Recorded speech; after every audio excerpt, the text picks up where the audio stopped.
Karnaphuli tunnel প্রকল্পের আওতায় নির্মিত বিলাসবহুল ৭ তারকা মানের অতিথিশালা ৩ বছরেও চালু হয়নি।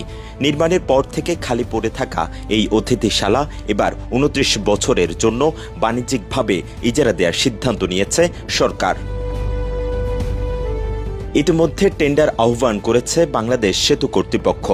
আগামী ১৩ জুলাই দরপত্র জমা নেওয়ার পর সর্বোচ্চ দরদাতার কাছে পরিচালনার দায়িত্ব দেওয়া হবে।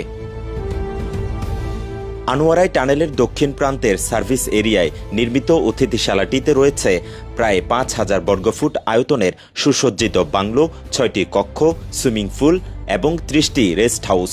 প্রকল্প সংশ্লিষ্টদের ভাষ্যমতে সাবেক প্রধানমন্ত্রী শেখ হাসিনার সফরের কথা মাথায় রেখেই এটি নির্মাণ করা হয়েছিল। প্রতি সপ্তাহে সর্বোচ্চবার বিকাশ পেমেন্টে ৫০ জন হবেন পেমেন্ট চ্যাম্পিয়ন। জিতে নিন টিভি সহ আকর্ষণীয় সব প্রাইজ। সেতু বিভাগের দাবি, জনবল সংকটের কারণেই ৩ বছরেও চালু করা যায়নি এটি।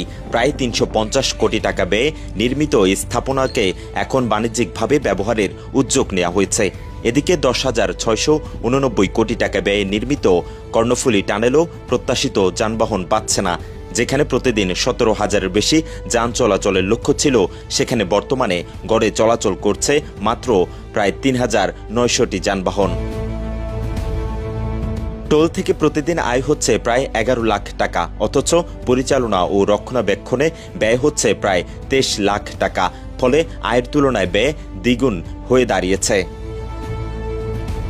টানেলের সার্ভিস এরিয়ায় অতিথিশালার পাশাপাশি রয়েছে সম্মেলন কেন্দ্র, স্বাস্থ্য কেন্দ্র, হেলিপ্যাড, মসজিদ, পুলিশ ও ফায়ার সার্ভিস স্টেশন, জাদুঘর সহ নানা স্থাপনা। একই এলাকায় পার্কি সৈকতের পাশে নির্মাণাধীন রয়েছে অত্যাধুনিক পর্যটন কমপ্লেক্সও। সেতু কর্তৃপক্ষের আশা, দীর্ঘমেয়াদী ইজারার মাধ্যমে অতিথিশালাটি চালু হলে অব্যবহৃত এই স্থাপনা থেকে অন্তত কিছু রাজস্ব আদায় সম্ভব হবে।